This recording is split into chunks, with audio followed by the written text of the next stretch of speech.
negara-negara Arab seakan-akan membisu, Ustaz? Ada satu elemen besar yang umat Islam belum siap kalau Palestina betul-betul merdeka sekarang.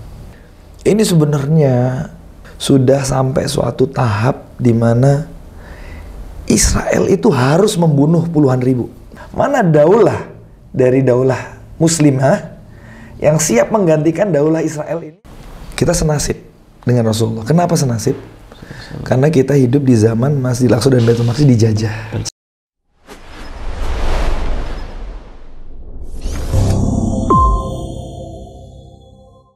Bismillahirrahmanirrahim. FKM Podcast, hangatkan hati, hangatkan pikiran. Saat ini saya sedang bersama Ustadz Zikrullah Wisnu Pramudia. Betul Ustadz namanya Ustadz?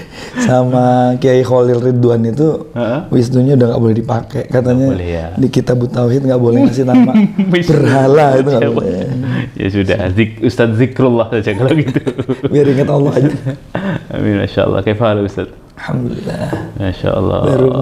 Ustaz, langsung pertanyaan Ustaz. Ya. Kenapa negara-negara Arab pada dia membisu Ustaz soal isu Palestina? Jangan dijawab dulu Ustaz. Langsung mengentak Ustaz. Ya ini nyandain antum Ustaz. Kita tanya-tanya kabar dulu aja Ustaz. Maksudnya nanya sama narasumber yang orang Arab kemarin ya? Itu, Faiz Baraja itu. Iya kemarin viewernya banyak sekali Ustaz Faiz tuh. Gara-gara clickbait soal Hamasnya dipotong Ustaz. Tapi alhamdulillah hari ini kedatangan tamu istimewa Ustaz Zikrullah dari ISA, Institut Al-Aqsa ya Ustaz. Institut Al-Aqsa yang kita kenal institut ini concern sekali ada bombardir Israel atau tidak tetap istiqomah memberitakan tentang Masjidil Aqsa dan rakyat Palestina. Mohon doanya. Ya, Masya Allah Ustaz. Sejak tahun berapa Ustaz ISA ini Ustaz? Bismillahirrahmanirrahim. ISA ini bisa dibilang adiknya sahabat Al-Aqsa. Jadi ya sahabat Al-Aqsa itu lahir tahun 2007. Awalnya hanya informasi aja, kemudian akhirnya menerima amanah. 8 tahun kemudian kita mikir ada sesuatu yang kurang. Setelah 8 tahun itu menyambung silaturahim antara Indonesia dan Palestina, kayaknya ada yang kurang. Yang kurang itu apa? Ilmu yang lebih mendalam. Iya. Maka kemudian kita dirikan lembaga riset ini, Institut Al-Aqsa untuk Riset Perdamaian, bulan Maret 2015. 2015, berarti 7 tahun kemudian ya? Iya. Mohon doanya. Cita-citanya itu sekarang udah mulai, cita-cita pengen punya, menghadirkan kepada masyarakat perpustakaan terlengkap di Indonesia tentang Baitul Maqdis. Masya Allah, semoga Allah wujudkan Ustaz. Amin insyaallah. Masya Allah. Tapi sebelum qabla kulli syai' Ustaz, banyak yang belum tahu siapa antum ini Ustaz. Siapa di balik ISA ini dan kenapa kok Baitul Maqdis Ustaz? Kenapa Masjidil Aqsa Ustaz yang jadi topik yang harus diangkat? Iya, sayanya pasti nggak penting. Ya, ke antumnya dulu Ustaz. Antum apa pernah tinggal di Palestina lama atau istri antum orang Palestina atau gimana? Iya. Di tahun 2007 itu kita 2006 dulu ya. 2006 itu saya sama istri kan wartawan. Oh, berarti dari dunia jurnalis ya? Banyak ditugaskan meliput di beberapa daerah yang panas. Poso, terus ya macam-macam lah. Wartawan media. Saya dulu di majalah Hidayatullah. Oh, Hidayatullah. Istri saya di Jakarta Post. Oke. Tapi kemudian kita lama kerja 10 tahun di sebuah surat kabar Brunei Times. Surat kabar berbahasa Inggris. Nah, waktu tahun 2006 itu Lebanon diserang oleh Israel. Selama 22 hari kami meliput, tapi pada saat yang sama kami jadi petugas humasnya Mercy. Oke. Medical Emergency Committee. Dan di situ sebenarnya saya sudah lama, sejak masih bujangan udah di situ. Tapi terus perjalanan itu membuka mata tentang beberapa hal. kita jadi tahu hubungan Mercy dengan Hizbullah dan seterusnya. Iya. Tapi yang nggak kalah pentingnya, waktu itu Allah bukakan kesempatan wawancara sama Khalid Mish'al Iya. dan Usama Hamdan di Tripoli, sebagian utaranya Beirut. Dan Usama Hamdan ini siapa? Usama Hamdan itu salah satu dari pimpinan Hamas, dari 6 pimpinan Hamas yang paling dicari oleh Israel waktu itu. Sekarang ada 12 orang. Nah, Khalid Mish'al di Damaskus. Waktu itu belum ada perang Suriah.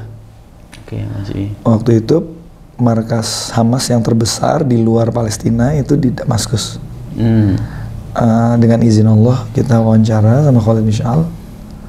Kemudian kita jadi tahu waktu di Beirut kita diajak ke camp Shabra Satila, melihat suasana, melihat keadaan.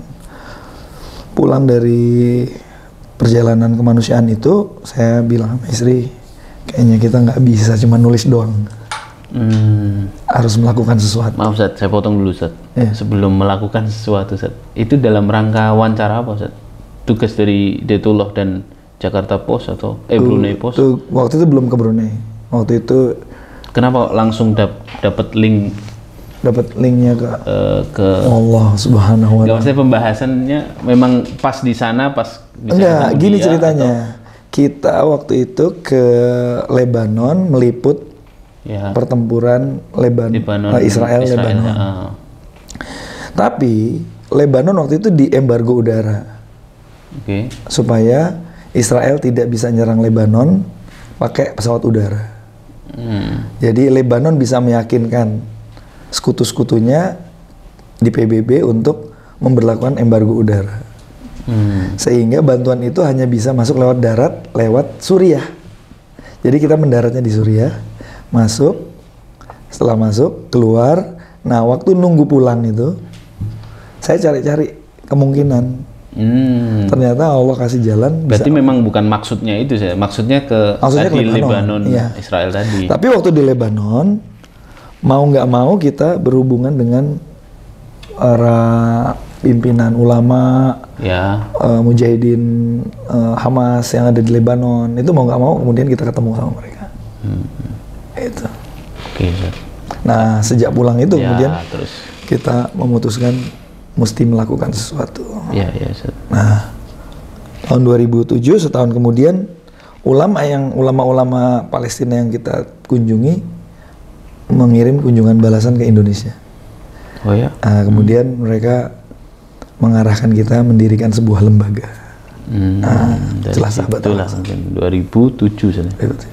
Tapi waktu itu sampai 2008 kita itu kalau kampanye terus kemudian nyampaikan informasi berita sebenarnya nomor rekeningnya nggak punya, kita nggak punya nomor rekening, kita pasang nomor rekeningnya Kispa yang dipimpin oleh Ustaz Ferry Nur. Artinya sebelum Sahabat Aqsa sudah ada gerakan-gerakan atau lembaga-lembaga concern? Banyak ya. Indonesia itu kan paling mudah simpati terhadap Palestina karena kita pernah mengalami nasib yang sama, dijajah. Jadi Dr. Tiar Anwar Bakhtiar itu membuat makalah untuk sebuah muktamar di Istanbul.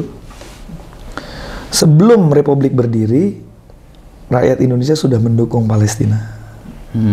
Dalam makalah itu beliau menyajikan kopi surat-surat kabar tahun 30-an. NU, Muhammadiyah, Al-Irsyad, Syarikat Islam bersatu keliling bikin rapat-rapat akbar. Mendukung pembebasan Baitul Maqdis. Ngumpulin dana, kirim ke sana. Tahun 30-an. Itu di Surabaya di gedung Kongres Al-Irsyad. Tahun 30-an. Tahun 37. Yang dicatat itu tahun 37. Tapi sudah mulainya itu tahun 35, 36, 37. Itu berarti di Palestina sudah mulai gejolak-gejolak ini kan? Kan Palestina lepas dari Utsmaniyah tahun 1917. Dijajah oleh Inggris. Ya, oleh Inggris. Perlawanan itu sudah berlangsung terus. Termasuk antara tahun 25 sampai 35 perlawanan itu melakukan Syekh Izzuddin Al-Qassam. Ya. Itu tahun 1925 sampai beliau syahid 1935. Nanti dilanjutkan dari 35 sampai 1948 Panglima Abdul Qadir Al-Husaini. Itu namanya Jaisul Jihad Muqaddas. Kemudian nanti sesudah beliau syahid dilanjutkan oleh Ikhwanul Muslimin. Ikhwanul Muslimin itu nanti dari Mesir, dari Irak, dari Yordan ngirim dana, ngirim pasukan, ngirim bantuan kemanusiaan. Sampai dibubarkan oleh Gamal Abdul Nasir tahun 61. Tahun 1964 berdirilah PLO, Munazomatul Tahrir Filistin. Yasir Arafat. Sampai tahun 87 orang mulai kehilangan kepercayaan, berdirilah Hamas. Jadi ini sanatnya nyambung terus. Itu artinya pembelaan terhadap Baitul Maqdis atau Masjidil Aqsa itu dilakukan oleh banyak peran, Ustaz? Atau itu semuanya ada irisan-irisan sanatnya, Ustaz? Dari mulai Izzuddin Al-Qassam ke Al-Husaini ke Ikhwanul Muslimin kata kuncinya itu ulama memang. Ulama ya, ilmu ya, berarti. Mereka berkumpul dalam ilmu. Sehingga memunculkan kata karena buat satu kata. Buat ahlul ilm, buat ahlul Quran, ada atau tidak ada perang, tarikan ke Baitul Maqdis itu sama derasnya. Kenapa? Karena sejak surat At-Tin turun,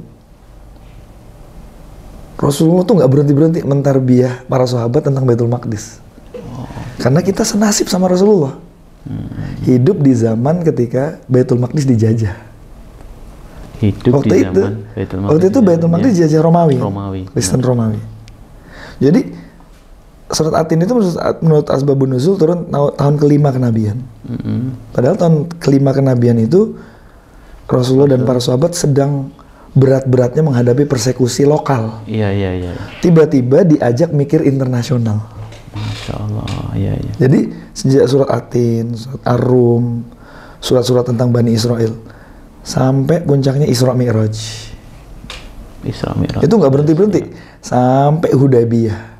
Itu tahapan pembebasan Baitul Maqdis lewat jalur ilmu. Politiknya baru sesudah Hudaybiyah. Hudaybiyah itu 2 tahun aja politiknya. Habis itu masuk Ashkari, perang Mu'tah. Jadi kesimpulannya, isu Baitul Maqdis ini bagi orang yang baca Quran, saya wartawan, makin banyak baca berita makin pusing. Kalau soal Palestina itu. Tapi begitu kita baca Quran, baca tarikh, langsung cepro welo-welo. Masya Allah. Jadi perkembangan current affair apapun yang terjadi di hari ini itu tidak membuat kita bingung. Karena peta besarnya kita sudah punya di Al-Quran. Jadi antum tadi menyebut ulama sebagai keywordnya. Karena ulama itu yang mengingatkan kita kembali bahwa ini adalah siklus yang biasa. Penjajahan itu siklus yang biasa. Sudah pernah terjadi berkali-kali sebelumnya. Gitu. Benar, Ustaz. Allah bisa. Baik, Ustaz. Kembali ke pertanyaan awal tadi, Ustaz, yang bercanda. Sekarang serius, Ustaz. Kenapa, Ustaz? Sampai detik ini, Ustaz, setelah 5 hari ya, mungkin dari 7 Oktober ya. Negara-negara Arab seakan-akan membisu, Ustaz. Statement setelah terdesak terus memberikan statement dukungan dan lain sebagainya. Nggak sebanding ya. Responnya nggak sebanding dengan korbannya. Benar, Ustaz. Sudah 11.000 lebih. Benar, harusnya kan respon. Kalau ada 11.000 orang dibunuh di sekitar Masjidil Aqsa, beda ceritanya. Masjidil Haram ya. 11.000 orang dibunuh di Dubai misalnya, pasti beda ceritanya. Harus 11.000, Ustaz. Satu orang saja mungkin sudah ini, Ustaz. Jadi yang pertama harus kita bedakan antara rakyat Arab dengan hukum Arab. Sikapnya berbeda hampir 180 derajat. Rakyat dengan umaroknya ya. Dengan kita menyaksikan bagaimana rakyat itu nggak berhenti-berhenti. Ada atau tidak ada pun perang mereka tolong. Pernah lihat kan video yang viral mbah-mbah dari Tunis di depan Masjidil Haram minta difotokan. Iya. Pas selesai difoto, dia tanya, kamu sama yang foto, yang megang kamera, kamu dari mana? Dari Yaman ya? Bukan, saya dari Palestina. Langsung nangis. Oh iya, di depan masjid, di depan Terharu dia. Ya Allah, kamu dari Gaza, ya Allah, gitu. Itu di luar perang. Jadi rakyat Arab itu, saya bisa mengatakan dalam jumlah yang sangat besar itu sangat mendukung secara aktif. Secara aktif. Pemerintahnya secara aktif tidak mendukung. Secara aktif tidak mendukung. Iya. Bahkan ada anekdot kalau Abdul Fattah el-Sisi itu ikut pemilu di Israel melawan Netanyahu, orang Israel milih Sisi. Karena saking merasa bahwa Sisi lebih membela. Anekdotnya seperti itu ya. Gitu. Ya Allah. Yang kedua, ada yang namanya ihtilalul aqli. Lebih berbahaya daripada ihtilal al-jism badani atau askari atau siasi. Penjajahan akal lebih berat akibatnya dibandingkan penjajahan fisik. Salah satu ciri penjajahan akal itu adalah ketika suatu bangsa muslim bersyahadat, baca Quran, menyelenggarakan MTQ, tapi menganggap apa yang terjadi di Baitul Maqdis itu urusan ribut antara orang Arab dan orang Yahudi saja. Atau Israel dan Palestina saja, tidak ada hubungannya dengan national interest-nya masing-masing negara. Itu adalah asar dari penjajahan akal. Berhasil itu berarti. Berhasil. Penjajahan. Dan memang kampanye yang dilakukan selama 75 tahun penjajahan itu begitu, menjadikan ini konflik lokal. Nah, yang dianggap dalam tanda petik membahayakan dari Hamas yang berdiri tahun 1967 itu, Hamas berhasil menguniversalisasi kembali urusan Palestina itu menjadi urusan semua urusan orang. Bersama. Oke. Nah, negara-negara Arab ini kalau kita lihat petanya adalah negara-negara yang dulunya merupakan satu negara. Namanya Daulah Utsmaniyah. Perang Dunia Pertama lah yang kemudian mengantarkan mereka menjadi nation state. Satu persatu. Sampai yang paling muda, negara-negara Arab belakangan, Bahrain, Qatar, Uni Emirat Arab itu tahun 70-an baru merdeka. Tapi semua itu garis, termasuk juga Palestina yang kita pengen merdekakan itu, ternyata itu adalah kawasan yang garis perbatasannya digaris oleh Inggris dan Perancis. Rasulullah SAW dan Umar, Abu Bakar dan Umar dan Salahuddin tidak pernah memerdekakan Palestina. Yang beliau merdekakan semua bilad Syam.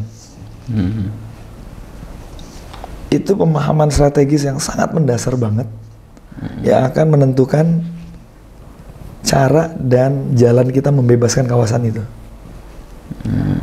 Selama kita fokusnya cuma Palestina, berat untuk merdeka. Jadi memang ada 3 dimensi. Dimensi mukawamah, perlawanan, dimensi daulah, dan dimensi al-ummah. Negara-negara Arab ini kan pemerintahnya punya kepentingan untuk kepentingan nasional disebutnya. National interest. Nah, national interest itu dibangunnya oleh penjajah yang membagi-bagi jatah itu. Maka sangat susah membayangkan negara-negara itu kecuali mereka kemudian mengembangkan sebuah paradigma di luar dari national interest-nya untuk kemudian bisa mendukung pembebasan. Mungkin nggak, Ustaz? Mungkin. Contohnya tahun 1955, Bung Karno terlepas dari berbagai kekurangan dan keterbatasan beliau, menyatukan non-aligned movement, gerakan non-blok, tidak blok ke Uni Soviet, tidak blok ke Amerika, tapi negara-negara Asia Afrika tanpa ketergantungan dengan superpower. Pernah terjadi. Pernah terjadi. Sebelum gerakan konferensi Asia Afrika, yang merdeka cuma 38 negara dari Asia Afrika. Sesudahnya lebih dari 100. Yang kedua, Bung Karno waktu itu pemerintahannya mau membebaskan Irian Barat. Cerita ini saya dapat dari juru bicara Kementerian Luar Negeri, Pak Lalu Muhammad Iqbal yang baru ini, bekas dubes di Ankara. Dia cerita, Bung Karno waktu itu mengirim Jenderal Nasution ke Washington minta senjata untuk membebaskan Irian Barat. Kalau enggak memberikan bantuan senjata kepada Indonesia untuk membebaskan Irian Barat, kita akan minta kepada Uni Soviet. Gitu. Nah, hasil dari bantuan itu, sebagian dipakai untuk membebaskan Irian Barat, sebagian senjata itu dikirim kemana? Ke Aljazair, untuk perang melawan penjajah Perancis dan merdeka Aljazair. Jadi kita melihat nation state-nya kaum muslimin ini bisa jadi kekuatan, bisa jadi kelemahan. Bisa jadi kekuatan, bisa jadi kelemahan. Tergantung apakah akalnya terjajah apa enggak. Dalam hal penjajahan, akalnya Bung Karno tidak terjajah. Di masa itu loh. Ya. Sehingga retorika dan narasi dia bisa menginspirasi kemerdekaan bangsa-bangsa lain. Wallah alam. Jadi mestinya negara-negara Arab ini bisa ya. Kalau pimpinannya tidak termasuk yang akalnya terjajah. Berarti syaratnya tadi tidak ada ihtilal akli ya. Tahun 1967 sempat terjadi aliansi antara Mesir, Yordan, Suriah. Perang 6 hari itu. Iya. Ngeroyok Israel. Benar. Tapi persenjataannya lengkap, punya pesawat tempur, jet tempur, punya tank ribuan. Ternyata ruhul jihadnya kalah sama ruhul syaitannya Yahud. Gitu ya. Tiga negara itu kalah, ngeroyok Israel malah kalah mereka. Kalah ya. Tapi bisa bicara soal Palestina, Ustaz.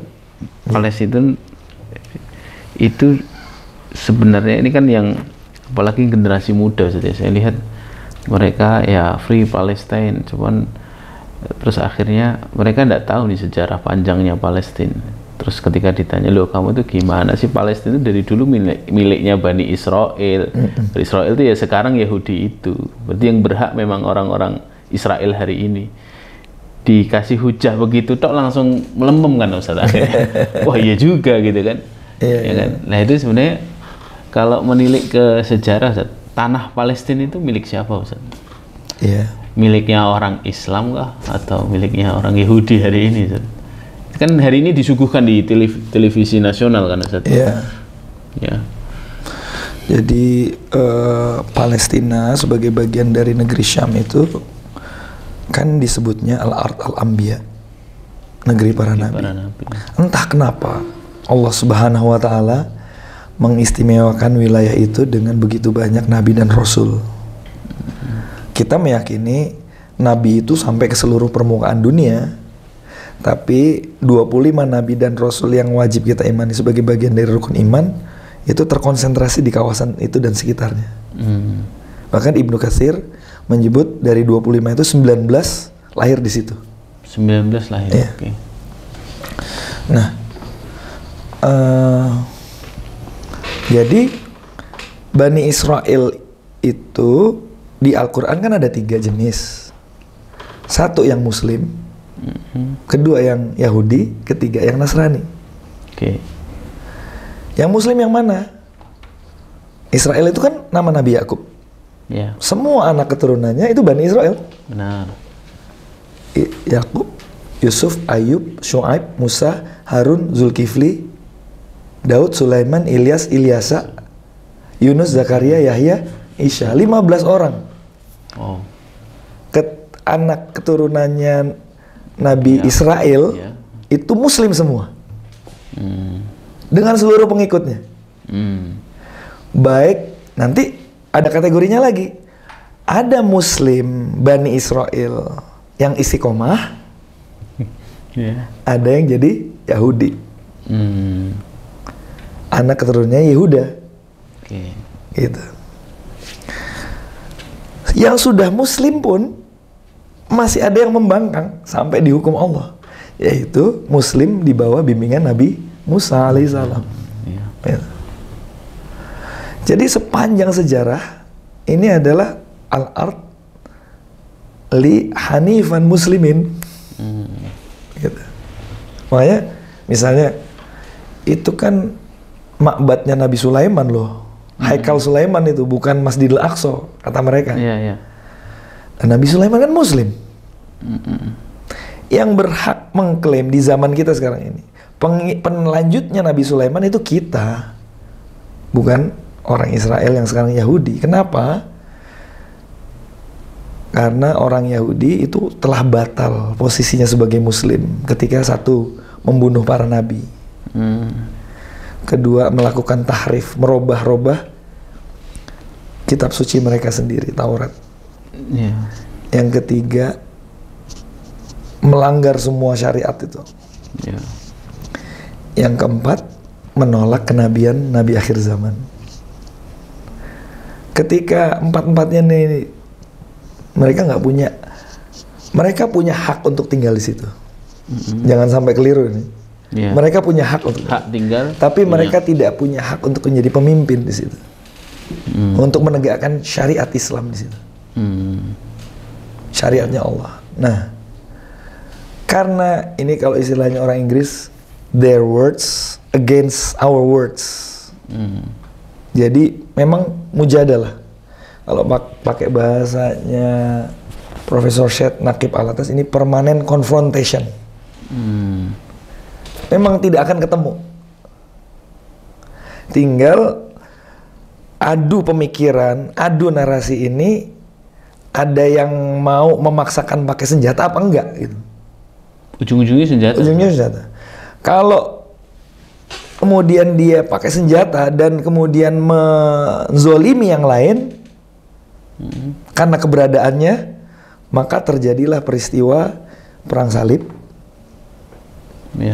Dan kemudian terjadilah peristiwa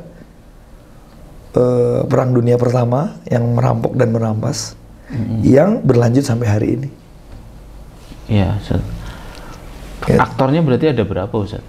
Artinya bukan hanya Islam dan Yahudi saja, Ustaz? Memang bukan. Aktornya sebenarnya dua, al-haq wal batil. Al-batilnya nanti ada mazhab-mazhabnya. Macam-macam ya. Gitu. Dan tidak semua orang Kristen juga. Karena nanti kalau antum ngobrol sama orang Katolik di Irlandia, itu membela Palestina. Irlandia ya? Berarti Irlandia itu daerah ini ya, Ustaz ya? Inggris. British ya? Kenapa? Britania. Saya ketemu langsung sama mereka. Di kapal Mafia Marara ketemu. Di lapangan ketika mereka demonstrasi ketemu. Saya tanya, kenapa kok orang Katoliknya bela Palestina, orang Protestannya bela Israel. Simple. Ada macam-macam alasan, tapi alasan yang paling simpel adalah karena orang Irlandia merasa dijajah Inggris. Yang Katolik. Yang Protestan agamanya sama dengan Anglikan Inggris.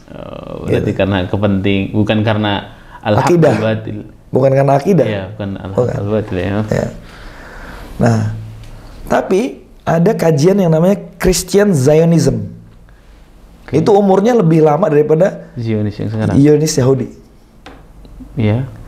Bahkan Christian Zionism ini ditarik dari zaman perang salib. Mereka inilah darah birunya para kesatria Kristen yang sejak tahun 1094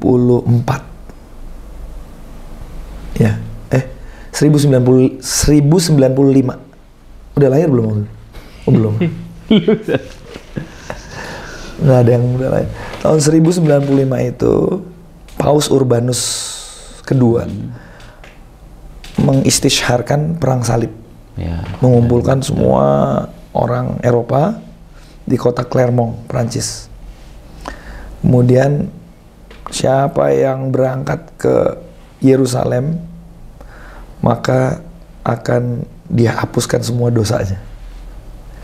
Siapa yang berangkat ke Yerusalem dapat tanah di sana. Siapa yang berangkat, pokoknya banyak janjinya.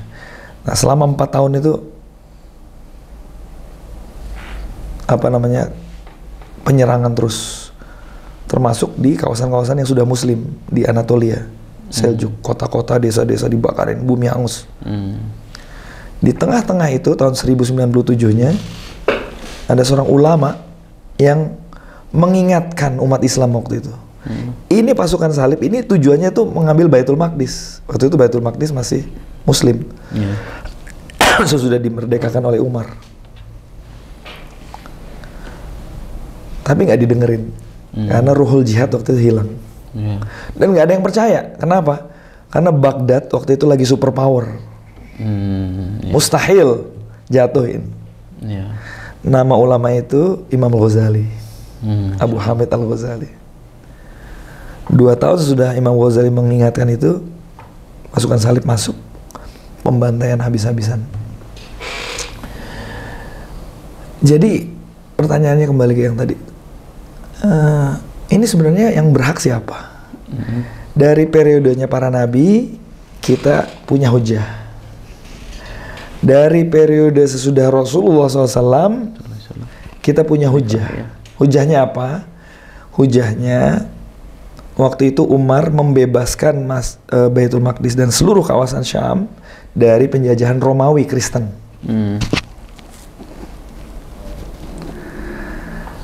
Orang Palestinanya sendiri itu ketika kenal sama Umar dan kawan-kawan memilih silahkan ambil alih penjajahan ini dari Romawi, kami lebih baik di bawah kepemimpinan Muslim.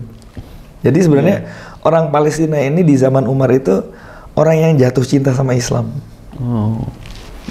Karena 600 tahun dijajah sama Romawi, begitu pasukannya Abu Ubaidah bin Jarrah datang, mereka terpesona dengan penampilan. Nah sebenarnya kalau rumus itu dipakai, udah ketahuan siapa jawabannya. Ya bisa itu. Kayak kemarin orang Yahudi itu bisa terpesona sama Islam. Buktinya yang kemarin tawanan yang dilepas-lepasin itu kan pada senang sama Hamas. Benar. Nah cuman ini ihtilalul akal ini, kalau pemimpin Arab saja sampai kayak gitu efeknya, apalagi di kalangan orang Yahudinya, rakyatnya Zionis. Karena rakyatnya Zionis juga terjajah. Kan pasti sebenarnya juga punya kesempatan untuk bisa masuk Islam sebenarnya. Benar. Nah, memang their words against our words ini nggak ada ujungnya, kecuali nanti muncul kekuatan yang pernah dimunculkan Allah untuk membebaskan, seperti Nabi Daud alaihissalam, seperti Umar, seperti Salahuddin Al-Ayyubi baru. Gitu. Tidak pernah ada ujungnya, Ustaz. Makanya terus muncul satu istilah gini, Ustaz. Kalau Baitul Maqdis atau Masjid Aqsa bebas, kiamat. Ditentang kiamat. Akhirnya kan orang jadi ya udah nggak usah dimerdekain. Mau dia nggak merdekain, kita nggak berpihak kepada Islam. Kalau kita bela nanti akhir zaman kiamat. Gimana, Ustaz? Itu yang tadi saya bilang, kita itu senasib sama Rasulullah SAW. Kita senasib dengan Rasulullah. Kenapa senasib? Karena kita hidup di zaman Masjidil Aqsa dan Baitul Maqdis dijajah sama-sama. Rasulullah juga gitu. Maka sebagai umatnya Nabi Muhammad, penting kita pelajari bagaimana respon Rasulullah terhadap penjajahan. Dan cara terbaik untuk meresponnya adalah mengikuti Rasulullah bagaimana. Nah Rasulullah itu merespon dengan 3 tahap. Pertama dengan ilmu. Tadi itu ya. Ya, sampai semua sahabat Rasulullah tuh rindu dengan bebasnya Baitul Maqdis. Salah satu parameternya namanya Maimunah binti Sa'ad. Maimunah binti Sa'ad radhiyallahu anha itu sahabat yang pembantunya Rasulullah SAW, pembantu rumah tangga. Kalau di komplek kita, di RT kita, gosip itu sampai tersebar ke kalangan para khadimat, itu berarti gosip udah gawat banget. Itu ya. Ya. Begitu juga dengan isu Baitul Maqdis ini. Ini khadimah betul-betul pembantu rumah tangga, datang ke majelisnya Rasulullah sampai nanya ke kepala negara, ya Rasulullah, iftana bi Baitul Maqdis. Iya. Nah, itu artinya apa? Rata itu kerinduan di kalangan para sahabat untuk berangkat berjihad membebaskan Masjidil Aqsa. Nah, itu nggak bisa dicapai sebelum 14 tahun proses ma'rifah itu. Proses. Nah, kita baru Ilmu. baru baca medsos, sedih, pengen berangkat jihad. Setelah tadi fase, Anda bilang Rasul kan punya 3 fase untuk menjadikan Masjidil Aqsa itu masuk dalam ruhnya para sahabat tuh. Satu fase ilmu, sehingga membuat Maimunah binti Sa'ad tadi bertanyanya soal Masjidil Aqsa, padahal kelasnya ke kelas pembantu kan, khadimah kan. Setelah itu apa Ustaz? Setelah fase siasah, diplomasi. Itu dimulainya sesudah perjanjian Hudaybiyah, Rasulullah mengirim saat gencatan senjata, ya, mengirim surat ke negara, pemimpin negara, termasuk pimpinan Romawi yang menguasai Yerusalem, Heraklius. Heraklius waktu itu kan menurut riwayatnya posisinya di Baitul Maqdis. Gubernur Romawi di situ. Oh, ya. Dan suratnya itu isinya nggak politik banget, aslim taslam, gitu. Jadi dakwah juga. Nah, kemudian setelah 2 tahun Rasulullah kemudian perang Mu'tah, perang pertama yang berhadapan langsung dengan Romawi. Iya. 8 Hijriah. 8 Hijriah, 9 Hijriah perang Tabuk. Nah, menurut sejarahnya, menurut riwayat di kitab-kitab sirah itu, Tabuk itu kan tidak berakhir dengan Ma'rokah. Musuh tidak nampak ya. Tetapi ternyata sepanjang perjalanan itu Rasulullah SAW membuat perjanjian-perjanjian dengan berbagai kabilah. Itu adalah jalur logistik yang disiapkan Rasulullah kepada para pelanjutnya itu, untuk membebaskan Masjidil Aqsa. Iya. Pernah dengar saya. Luar biasa itu. Pokoknya masuk Islam nggak masuk Islam, kabilah-kabilah itu berhasil diyakinkan untuk siapapun yang berangkat dari Madinah menuju Baitul Maqdis, sediakan logistik. Gitu. Mau bayar atau nggak bayar itu urusan lain, tapi yang jelas ada mau'id. Iya. Gitu. Dan itu yang dimanfaatkan oleh Abu Bakar, itu yang dimanfaatkan oleh Umar. Masya Allah. Itu kan jalur logistik yang panjang itu. Benar. Bagaimana ngirim pasukan dari Madinah bisa sampai Baitul Maqdis nggak kelaparan? Benar. Di zaman Abu Bakar ada usaha itu, Ustaz? Ada. Jadi di apa, Ustaz? Jadi waktu detasemen khusus Densus Syariah Usamah bin Zaid. Oh, Usamah bin Zaid, ya. Itu kan dikirim oleh Rasulullah 3 hari sebelum wafat. Ya.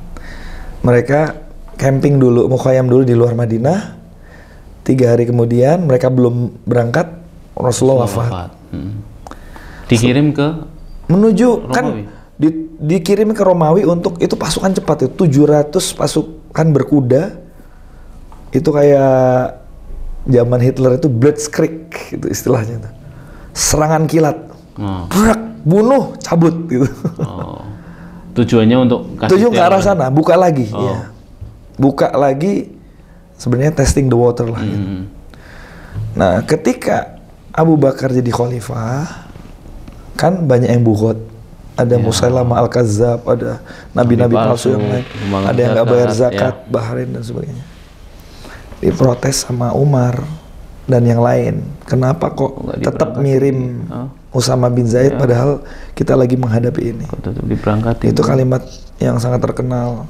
Seandainya anjing-anjing liar masuk ke Madinah dan menggigit betis-betisnya Ummahatul Mukminin, aku tidak akan menghentikan apa yang sudah dimulai oleh Rasulullah SAW. Dan yang paling epic itu kalau baca, ada sebuah buku sejarah, sebenarnya buku itu kalau oleh para pengkaji Baitul Maqdis yang disiplin, buku itu dianggap rodo setengah novel begitu. Tapi penulisnya ma'ruf, Imam Al-Waqidi. Futuh Hisham disebutnya, Tarikh Futuh Hisham. Itu kan agak-agak dramatis itu. Cuman ada bagian-bagian yang memang berdasarkan asar dan hadis yang sahih. Misalnya Abu Bakar itu menggerakkan keluarga-keluarga Bani Himyar namanya dari Yaman. Dan digerakkan. Dan itu ketika di parade di Madinah itu Khalifah Abu Bakar dikasih tahu ini Bani Himyar. Wah, apa tuh Bani Himyar katanya, karena Rasulullah SAW dulu menyebutkan bahwa keluarga-keluarga kalian akan berangkat ikut membebaskan Masjidil Aqsa. Gitu. Dan memang fi'lan waktu itu Bani Himyar itu berangkat, istri, anak, cucu, banyak sekali, sampai hewan ternak, khodimat, budak-budak ikut semua. Gitu. Tujuannya apa? Membebaskan Baitul Maqdis. Bayangkan itu. Narasi Baitul Maqdis sampai ke Yaman gitu. Itu artinya dakwah perluasan Islam tidak bisa dilepaskan dari misi pembebasan Baitul Maqdis. Semua pesannya integrated gitu. Jadi semacam agenda kolektifnya umat pada waktu itu. Nah, kemudian dilanjutkan lagi oleh Umar. Abu Bakar nggak berhasil melihat Umar kan, tapi Abu Bakar sempat memanggil Khalid dari Qadisiyah, dari Persia, balik untuk pergi langsung ikut di bawahnya Abu Ubaidah. Iya, Masya Allah ya. Fokus ke Baitul Maqdis ya, Zat. Ya. Hari ini kan Inggris mendukung Israel ya, Zat, ya? Harus. Kalau nggak mendukung Israel, dia bukan Inggris namanya. Karena dia salah satu kreatornya Israel. Oh begitu ya? Iya, penciptanya Israel. Oh, Inggris hari ini bukan representasi dari Kristen, Ustaz? Enggak. Artinya maksud saya hari ini kan tadi Ardul Anbiya tadi itu kan diperebutkan oleh 3 agama. Iya, betul. Tapi Nasrani sendiri tidak vokal, Ustaz, di dalamnya. Nasrani nggak punya ilmunya, makanya disebut dolin. Gitu ya. Cukup itu. Apa bedanya Yahudi sama Nasrani? Yahudi itu punya ilmu, punya kebenaran, punya kitab suci, tapi dia menyembunyikan kebenaran, bahkan mengubah-ubah kebenaran, bahkan membunuh pembawa kebenaran. Ya, memerangi para nabi. Nasrani tidak punya ilmu apa-apa tentang itu. Gotak-gatik gatuk, bahkan yakin pada sesuatu yang tidak bisa diyakini, bahwa itu yang disalib adalah Yesus. Makanya disebutnya dolin. Dalam Al-Quran dolin. Ya.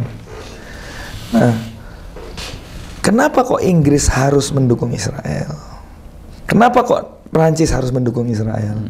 Kenapa kok Amerika harus mendukung Israel? Ada 2 jawaban. Jawaban simpel sama jawaban yang agak canggih. Jawaban yang simpel adalah karena sesudah Perang Dunia Kedua, kalau Yahudi yang sifatnya resek dan menyusahkan orang Eropa itu tetap di Eropa, mereka yang susah. Iya. Apalagi kalau ini misalnya sampai ambiar ini Israel, kemudian Yahudinya balik lagi ke Eropa, mereka pusing mereka. Gitu ya. Iya. Aslinya mendukung karena tidak mau susah. Nggak mau susah. Oh. Kan Yahudi dianggap sebagai korban utamanya Perang Dunia Kedua. Ya. Katanya 6 juta orang Yahudi dibunuh oleh Hitler kan. Iya. Maka Sementara orang Yahudinya sendiri ini punya kekuasaan secara bukan state actors, tapi bankir-bankir Yahudi berkuasa di Inggris, di Jerman, di Prancis, di Austria, di Amerika. Tapi mereka nggak punya negara, gitu. Rese ini rese. Mereka pun merasakan bahwa ini rese. Karena itu harus dikumpulkan di satu negara. Maka oleh para peneliti disebutnya Israel ini adalah proyek kolonialismenya Barat Eropa di Timur Tengah. Dengan adanya ciptaan, tujuan keduanya adalah mereka kemudian menciptakan ancaman yang sifatnya permanen terhadap negara-negara Arab. Sehingga negara-negara Arab yang semua minyak dan gas alam itu kumpul di situ, tetap bisa di bawah kekuasaannya Barat dengan cara apa? Dengan ini loh, kamu kalau nggak beli senjata kami, nggak kami lindungi, Israel kami lepas nih, nyerang kalian. Karena Israel punya cita-cita melebarkan penjajahannya. Jadi ini permainan kolonialisme. Bahasa yang lebih canggihnya, jawabannya agak lebih canggihnya sedikit. Ya, karena di Inggris itu ada yang disebut Christian Zionism itu. Jadi kita pernah mengundang seorang jurnalis Inggris yang masuk Islam, namanya Jack Muhsin Kilby. Pernah kita ajak di Masjid Jenderal Sudirman, Masjid MUI waktu itu. Ada pameran fotonya juga.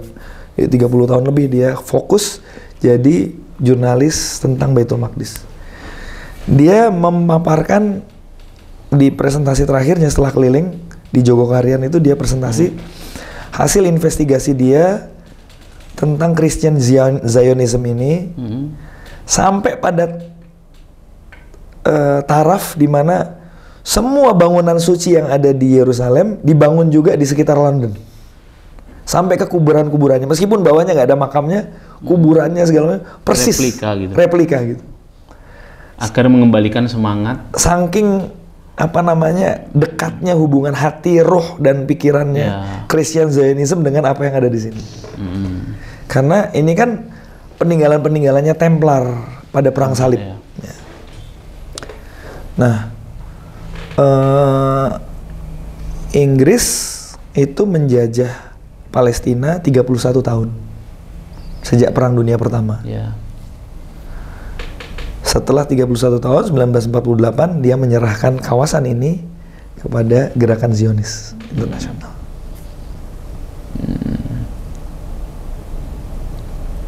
Jadi, kenapa kok Inggris harus mendukung?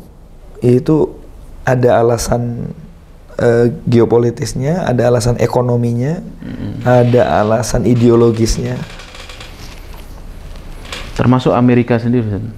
Iya, karena kan Amerika kita tahu adalah sebuah negara yang struktur pemerintahan dan kekuasaannya banyak dikuasai pos-posnya oleh orang-orang Yahudi. Pada saat yang sama, Amerika juga seperti yang saya bilang tadi butuh ada suatu poskonya yang terus-menerus nakut-nakutin kawasan Arab ini. Dan begitu cara kerjanya memang. Metodenya selama ini kayak gitu. Ustaz, sebelum solusi, gimana Ustaz? Kondisi sekarang pasukan yang antum dengar, Ustaz. Antum kan jurnalis biasanya corongnya dari mana-mana, Ustaz. Sekarang kan semua orang bisa baca berita yang sama. Ya, hanya kan jurnalis punya kemampuan lain, Ustaz. Kalau kita kan apa yang tersaji di status kita baca. Teman-teman sahabat Al-Aqsa itu sejak 7 Oktober itu shifting, nggak tidur gantian. Mereka bikin tim yang namanya Information Clearing House. Unit yang memverifikasi semua informasi yang beredar itu. Pokoknya kalau udah masuk situ, sampai di tweet itu berarti sudah di verified, sudah ditahkik. Oke. Iya. Nah, yang terbaru gimana Ustaz? Apa yang ya ini kan dalam pertempuran darat yang realnya baru dimulai sekitar 6-7 hari yang lalu ya, seminggu yang lalu. Kalau skirmishnya, pertempuran kecil-kecilnya sudah 2 minggu, tapi masuk. Nah 3 hari terakhir kan udah mulai masuk nih. Iya. Skenario yang disampaikan secara terbuka adalah Gaza Utara yang memang paling padat itu mau dikosongkan, kemudian akan dimasukkan pasukan keamanan otorita Palestina. Jadi ini adu domba antara Fatah dengan Hamas. Makanya malasaf, mohon maaf kalau kemarin ada teman-teman yang terlanjur menitipkan sumbangan ke Kedubes Palestina, langsung atau tidak langsung memperkuat skenario ini sebenarnya. Karena dia pasti hanya akan menyampaikan ke otorita Palestina yang dikuasai oleh Fatah dan PLO. Dan Fatah dan PLO ini akan dipakai oleh Israel untuk ngisi Gaza Utara. Kita nggak ngusir orang Palestina, ada orang Palestinanya. Iya. Tapi Palestina yang dikendalikan. Sejak tahun 2005 kan ini Gaza menjadi kawasan yang tidak bisa dikendalikan oleh penjajah. Itu yang sangat mereka takut. Karena itu harus dihisor, harus diblokade. Sejak tahun 2006. Sudah 17 tahun dikepung. Oke. Nah, kita berdoa kepada Allah Subhanahu wa taala. Ya, Rasulullah aja mengalami Uhud. Jadi bisa saja ini akan terjadi setback. Apa itu, Ustaz? Ya, mundur artinya Gaza bisa dibagi 2. Terbagi lagi. Terbagi. Kita minta kepada Allah karena berkali-kali dalam perjuangan Baitul Maqdis itu kelihatannya kita kalah. Tapi tiba-tiba Allah kasih kemenangan besar. Inna ma'al usri yusra. Bulan Maret tahun 2004, tokoh sentral yang di atas kursi roda bisa menggerakkan jutaan orang, bahkan bukan cuma di Palestina, di seluruh dunia bisa simpati. Di roket, bayangkan. Seorang tua umur 67 tahun di atas kursi roda pulang dari sholat subuh diroket dengan helikopter Apache. 3 roket, bukan 1, 3. Cus. Puluhan orang di sebelahnya tuh jadi daging yang saya wawancara langsung sama putra beliau, Syekh Ahmad Yasin. Dan putra beliau itu koma 10 hari karena beliau yang megangin. Iya, koma tapi nggak meninggal, hidup. Ya, kakinya hancur. Jadi dia nggak hadir dalam pemakamannya Syekh Yasin. Tapi begitu sadar, setelah 10 hari dia sadar. Nah, saya wawancara beliau, Abdul Majid namanya. Abdul Majid Ahmad Yasin. Dia bilang, maaf, Abdul Hamid Ahmad Yasin. Beliau bilang pulang dari masjid dihancurkan gitu. Kan pasti waktu itu Israel bilang habis lah, udah habis ini, udah nggak ada perlawanan lagi, udah Yasin udah selesai. Ya, dengan cara yang itu 2004. Ya. Diganti oleh Dr. Rantisi, sebulan kemudian syahid lagi. Bulan Septembernya Yasser Arafat diracun mati. Nah, udah selesai. Tapi apa yang kita saksikan? Makin membesar. 2012, panglimanya Qasam, Ahmad Ja'bari, pulang haji, 2 hari di Gaza, mobilnya dipakai drone yang dibantu satelit, bleng, habis. Mainnya begitu ya. Pulang haji, itu kan rezeki banget ya. Iya, masih bersih. Iya. Apa yang terjadi? Habis itu perang 8 hari, justru Israel yang angkat bendera putih minta perundingan. Jadi kita nggak boleh sedikit pun bergeser dari sikap husnuzon kita kepada Allah Subhanahu Wa Taala. berarti poinnya tetap harus berhusnudzon kepada Allah Ustaz ya, apapun kondisi sekarang. Ya. Kalau saya malah berpikir berbondong-bondong warga Gaza Utara ke selatan itu, atau itu bukan bagian dari skenarionya Hamas Ustaz? Ada nggak? Tidak ada pernyataan resmi tentang itu. Oh, gitu ya.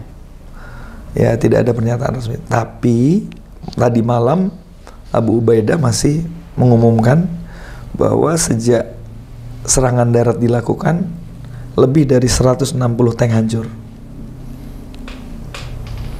160 ya, berarti 160 tank hancur. Terus ada truk juga, truk pengangkut. Bulldozer militer, truk pengangkut. Berarti pasukan. Sudah lebih dari 1000 pasukan habis kan? Ya, kalau tank itu isinya, tanknya Israel itu yang Merkava yang paling baru itu, ada supirnya, ada navigatornya, ada yang megang rudalnya 3, plus bisa ngangkut 6 pasukan. Oh, besar ya? Besar. Kirain cuma 4 gitu. Jadi 9 kali 160. Kalau dikali 5 aja kan sudah banyak. 1000 Ustaz. Banyak sekali. Jadi ini sebenarnya pertempuran Taufan Al-Aqsa ini sudah sampai suatu tahap di mana Israel itu harus membunuh puluhan ribu. Kalau enggak, reputasi dia sebagai pedagang senjata habis ini. Oh gitu ya? Iya. Artinya sebaliknya Hamas juga sebenarnya menamai ini sebagai Taufan Al-Aqsa juga sudah mempersiapkan ini bakalan panjang gitu. Oh, Taufan Al-Aqsa itu kan memang sudah diumumkan sejak hari pertama. Ya. Tapi kan efeknya mesti sudah dihitung oleh Hamas kan? Iya, jadi bakalan sebulan, 2 bulan. Allahu a'lam. Gitu. Yang paling lama sejak tahun 2008 pertempuran itu tahun 2014. Asful Ma'kul itu 51 hari. 51 hari. Berarti kan hampir 2 bulan. Iya. Nah, hampir sama Ustaz. Polanya Ustaz. Nggak mau gencatan dulu. Iya, tapi ini yang paling besar kerusakannya. Kerusakannya paling besar. Sudah lebih dari 52 masjid. Mungkin hampir 60 tahun ini, hari ini yang hancur. Rumah sakit 16. Ya Allah. Sekolah sudah lebih dari 200 yang hancur. 50 diantaranya. Paling besar sejak tahun 2008. 2008 ya, sejak mulai Hisor. Hisor ya. Hisor mulai 2006. Blokade ini total itu ya. Iya. Tayyib Ustaz. Pertanyaan berikutnya Ustaz. Sebelum akhir mungkin Ustaz. Sebelum akhir terus jadi seru soalnya ini Ustaz. Apa dipotong aja nanti? Jangan Ustaz, harus utuh ini. Pertanyaan berikutnya Ustaz. Mana yang lebih baik Ustaz? Kan kalau pemimpin-pemimpin dunia ini kan meminta gencatan senjata Ustaz. Kalau cara pandang kita sebagai Muslim bagaimana Ustaz? Gencatan senjata itu terbaik? Kalau mengikuti sunnahnya Umar dan Salahuddin, ada satu elemen besar yang umat Islam belum siap kalau Palestina betul-betul merdeka sekarang. Apa itu Ustaz? Jadi tadi saya membagi 3 level. 1 level ma'rokah atau level al-muqawamah. Perlawanan ini bisa dilakukan oleh siapapun, oleh rakyat, oleh bahkan tawuran antar kampung pun bisa. Yang penting lawan. Gitu. Seperti Intifadah tahun 87 sampai 93 itu semuanya ngelawan, sampai gambar-gambar yang terkenal itu anak-anak kecil ngelemparin tank pakai batu segala macam. Terus nenek-nenek nimpuk tentara Israel pakai sendal, itu Intifadah itu sampai kayak gitu. Semua bisa. Tapi kita nggak boleh lupa ketika membaca sejarah, Umar dan Salahuddin itu tidak hanya datang membawa pasukan dengan senjata tok, tapi di belakangnya ada negarawan, politisi, ahli pendidikan, ahli ekonomi dan sebagainya yang akan menggeser. Ini kan daulah ghosibah ini kan. Ini kan negara palsu, negara zolim, negara batil. Maka yang menggantinya itu bukan pasukan, tapi negara yang benar, negara al-haq. Nah, perangkat negara ini kita harus menjawab dulu pertanyaannya. Mana daulah dari daulah muslimah yang siap menggantikan daulah Israel ini yang menjamin tegaknya keadilan bagi semua agama yang ada di situ. Walaupun ada Yahudi sekalipun. Walaupun ada Yahudi sekalipun. Karena waktu Salahuddin masuk itu kan Yahudi nggak ada. Sampai disuruh manggil. Bukan, pasukan salib. Salib ya. Ketika salib berkuasa di situ, Yahudi habis. Islam dibiarin. Jadi di dalam negara perang salib waktu itu, negara pasukan salib, Islam itu jadi budak di situ, Muslim. Masih ada, masih hidup. Tapi Yahudi habis. Makanya ketika Salahuddin datang, justru Salahuddin mengimpor orang Yahudi untuk tetap tinggal di situ. Menurut riwayatnya. Nah, level daulah ini yang harus kita tanya kepada pemimpin-pemimpin Islam. Mana perangkat kenegarawanan yang bisa menjawab? Sebab lambat atau cepat sebenarnya orang melihat bahwa negara apartheid yang namanya Israel ini memang bukan negara yang sehat buat rakyat gitu. Bukan negara yang akan memberikan kesejahteraan dan kenyamanan untuk semua. Bahkan untuk Yahudi yang kulit hitam pun nggak juga. Oh, ada fakta apa, Ustaz? Ada fakta apa, Ustaz? Ada macam-macam kan ketika apa namanya di dalam Israel itu. Di dalam Israel itu antara orang Yahudi itu sendiri masih ada orang Yahudi yang kepada orang Yahudi kulit hitam itu rasis. Oh. Iya, iya. Saya menyaksikan sendiri waktu di penjara tahun 2010 waktu nyicipin penjara Israel. Pernah, Ustaz? Ya kan waktu Mafi Marmara. Oh. Kan ditangkap terus di penjara di Israel. Masyaallah. Itu kita menyaksikan nih ya bagaimana Yahudi yang berkulit putih memperlakukan Yahudi yang kulit hitam, menghinakan gitu. Oh. Ya formalnya ya enggak, tapi tetap bahasa ininya. Ya. Jadi elemen daulah ini siapa yang mau jawab? Itu ya pertanyaannya. Turki, Qatar, Kuwait udah siap apa belum? Dan beliau-beliau ini saya yakin paham bahwa memerdekakan ini karena kan yang berkembang di hubungan internasional sekarang teorinya itu kan antara one state solution atau two state solution kan gitu. One state solution itu ada 3 mazhab. Satu, one state solution Israel yang sekarang berjalan itu. Kedua, one state solution Palestina. Ini sebenarnya solusi yang Indonesia banget sebenarnya. Palestina harus merdeka. Harus merdeka tanpa ada penjajah lagi sama sekali. Iran maunya gitu. Tapi Iran maunya Palestina yang dibawa kendali Iran gitu. Ya. Dan yang ketiga, one state solution neither Israel nor Palestine. Negara demokratik, sekuler, liberal yang itu. Ini utopis, nggak ada sejarahnya. Nah, mazhab yang kedua, two state solution. Two state solution ini sebenarnya sesuatu yang tidak masuk akal kalau diusulkan oleh Indonesia. Kenapa? Karena solusi 2 negara itu, kalau Indonesia mendorong Palestina, berarti dulu dia harus menerima Belanda tetap berkuasa di sebagian Indonesia. Ya. Kan perjanjian Renville itu kan hanya mengakui Sumatera dan Jawa Indonesia, selebihnya tetap Belanda. Kenapa kok kita nggak terima? Karena kita tidak bisa menerima two state solution. Kalau itu di kenapa kok two state solution yang kita nggak terima kita tawarin kepada Palestina? Nggak fair. Dan nggak mungkin juga terucap ya. Bisa. Terucap kemana-mana menteri luar negeri kita dan presiden kita ngomongnya two state solution. Oh gitu ya? Iya. Sikap resminya Indonesia, meskipun Indonesia itu mendukung kemerdekaan Palestina, adalah sikap yang mendua sebenarnya. Oh. Begitu ya? Oke. Terus kita umat Islam apa solusinya? Ya Umar solution dan Salahuddin solution. Apa? Tegaknya kepemimpinan dan syariat Islam didukung oleh kekuatan ummah. Nah ini tadi ummah, karena pengaruhnya al-batilnya Yahudi dan Zionis ini kan sudah mendunia. Maka yang digantikan bukan cuma negara Palestinanya, tapi sistem dunianya. Ya. Tapi ini bukan kalimat pesimistis kan Ustaz? Enggak, bukan kalimat pesimistis. Dianggap oleh enggak dong. Enggak. Ini berarti kita belum mampu nih menguasai.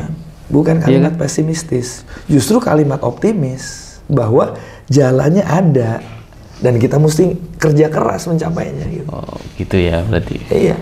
Kali itu. Kalimat optimisnya adalah ini kan hanya masalah Allah itu melihat sudah mampu apa belum kita gitu. Iya. Harus memantaskan diri lebih lagi. Iya, kayak orang kita mau ngelamar gitu. Kan bahasanya Ustaz Umar kalau memantaskan diri. Aduh. Terakhir Ustaz, mungkin Ustaz jadi 2 jam nih Ustaz. Walaupun asik Ustaz. Astagfirullah. Ini 3 jilid harus kita selesaikan ini. Ini 800 halaman. Total Ustaz. Iya, 800 halaman. Masya Allah. Ini teman-teman harus baca ini buku emas Baitul Maqdis. Iya, buku emas Baitul Maqdis ini makalah-makalah pilihan menuju pembebasan. Ini dia isinya ini hasil penelitian, kumpulan hasil penelitian dari jurnal-jurnal ilmiah selama 27 tahun. Masya Allah. Dipilihin yang paling bagus. Jadi Masya Allah. Ibaratnya intinya inti lah. Masya Allah. Iya. Di antara, dan ini satu-satunya penulis orang Indonesia, guru kita, Dr. Mu'inuddin Basri. Allah yarham. Menjadi tulisan penutupnya. Yang lain semua bukan orang Indonesia. Oh. Dan Allah yarham Dr. Mu'inuddin Basri itu penasehat sahabat Al-Aqsa, satu-satunya orang Indonesia yang menjadi penasehat Hay'ah Ulama Filistin sedunia. Ya. Alhamdulillah itu kita yang menggolkan, kita yang mendorong. Masya Allah, Masya Allah. Alhamdulillah. Alhamdulillah. Terus ini Ustaz sekalian Ustaz. Ini ya, Ustaz. Ini dulu. Oh itu dulu. Ini kalau ini sekali, sangat Jurnal akademis sekali. Iya. Meskipun dibikin sepopuler mungkin. Ini yang lebih ringan. Buku kecil Baitul Maqdis. Ini ditulis oleh Direktur Isa dan kawan-kawan, Santi W. Sukanto yang kebetulan istri saya. Jadi buku ini buku wajibnya ibu-ibu yang ingin tahu menjelaskan kepada anak-anaknya tentang Baitul Maqdis ya. Atau guru-guru. Cukup ringan ya di sini. Cukup ringan lah. Ada kalau yang aslinya ada bonus petanya 2 peta. Peta Marokah. Oh, full color juga banyak ini. Perang Yarmuk ya. Nah, ini tulisan semacam memoir dari Profesor Abdul Fattah Al-Awaisi dari lebih dari 30 tahun dunia akademis. Beliau menulis roadmap pembebasan Baitul Maqdis dikumpulkan dari apa yang berjalan sejak. Berarti semua kejadian pembebasan Baitul Maqdis ditulis. Ke depan nih mau ngapain kalau kita mau bebasan. Nah ini roadmapnya. Roadmapnya ya. Kan terjemahkan Faris itu tadi. Oh ya, Masya Allah. Tapi Ustaz, terakhir Ustaz, mungkin singkat apa ini Ustaz, peran yang harus kita ambil Ustaz untuk ya bukan hanya Taufan Al-Aqsa ini saja Ustaz. Artinya Baitul Maqdis pembebasan Baitul Maqdis ini kan harus terus Ustaz. Peran kita yang bisa kita ambil apa Ustaz? Pesan untuk teman-teman di rumah Ustaz. Yang jelas lambat atau cepat kita terlibat atau tidak terlibat, Masjidil Aqsa akan merdeka. Baitul Maqdis pasti merdeka.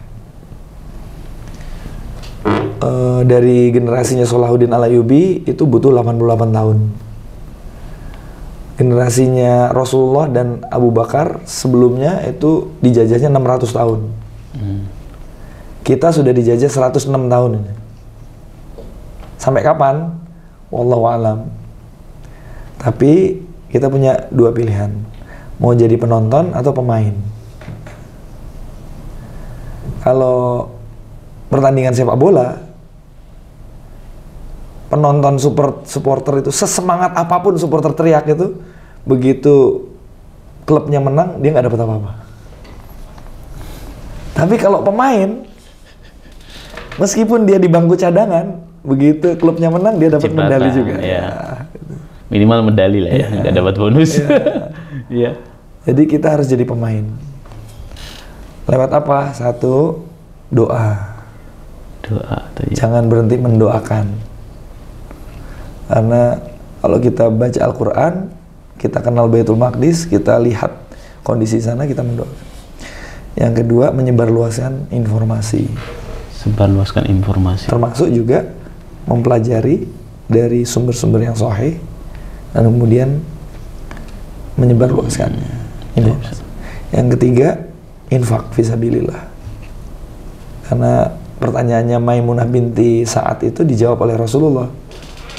Sholatlah di dalamnya. Sholat di dalamnya. Kalau nggak bisa sholat, kirim hadiah dalam bentuk minyak untuk menyalakan lampu-lampunya. Nah, Baitul Maqdis dalam keadaan dijajah. Hadiah apa yang cocok? Masya Allah. Ya. Ya. Yang terakhir, yang menyiapkan diri. Siapa tahu komandan lapangan pembebasan Baitul Maqdis itu FKM. Masya Allah. Gitu saja. Ya, nggak mungkin. Itu bukan utopia, karena kan saya sering tanya tadi di Darussyahada juga saya tanya, bisa nggak Allah yang Maha Kuasa itu memerdekakan Baitul Maqdis dalam waktu seminggu? Mudah. 1 hari bisa nggak? Bisa. Mudah. 1 jam bisa nggak? Habis dijajah 1 jam kemudian merdeka bisa nggak? Kenapa 106 tahun? Supaya terbuka kesempatan akhuna Ustadz Umair Khais itu Ya Allah. menjadi salah satu komandan lapangan pembebasan Masjidil Aqsa. Itu aja jawabannya. Apa? Allah Akbar, ya. Tayyib, Ustaz. Menggerakkan umat Solo Raya.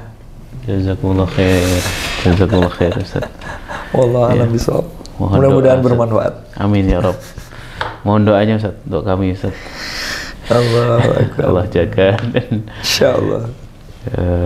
Semoga Allah jaga juga antum. Amin, serta amin. tim Isa, Amin. sahabat Aqsa dan teman-teman yang Amin. terima kasih Ustaz Zikrullah atas Terima kasih. Masya Allah diskusi daging semua ini. Astagfirullah. Yang nggak selesai-selesai karena terlalu asik menyimak rangkaian penjelasan dari beliau. Semoga bermanfaat. Ini pembahasan kedua ya setelah bersama Ustaz Faiz. Semoga nanti kita bisa datangkan narasumber yang lain yang Insyaallah. Nanti mohon rekomendasinya Ustaz. Banyak banget. Barakallahu fikum. Demikian. Barakallahu fikum. Assalamualaikum warahmatullahi wabarakatuh. Waalaikumsalam.